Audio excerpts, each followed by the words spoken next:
School is going to look different this year, but we're going to do our best to make it as normal a day as possible for our kids. Some of the things that the kids might see that might not be normal is their desks are going to be a social distance as far as possible. Teachers are working now to remove some furniture that's not really necessary. We like it, but it's not necessary. And so we're going to remove that furniture out so we can spread our desk apart.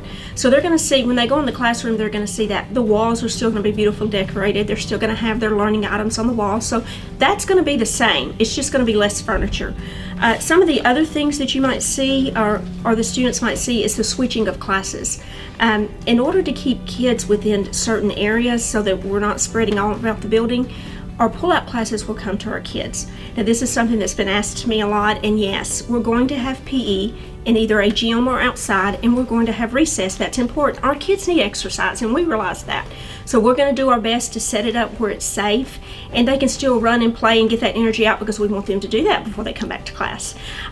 So recesses will be set up in zones, so kids will go to certain zones to play. We're going to divide it up so that they'll have, one day they might get the basketball zone, the other day they might get a swing zone, so they'll get a chance throughout the week to play in the different areas of the playground.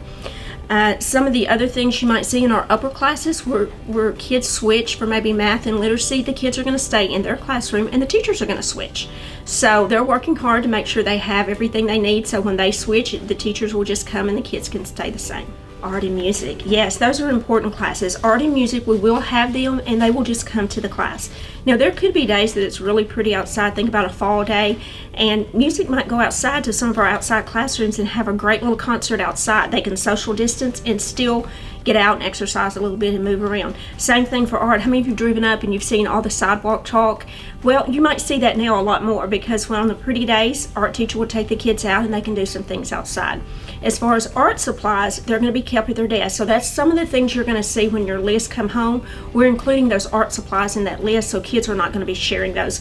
So in the beginning, until we get through this period of time, you probably won't see painting. You're going to see a lot of color art and marker art, things that kids have at their desk.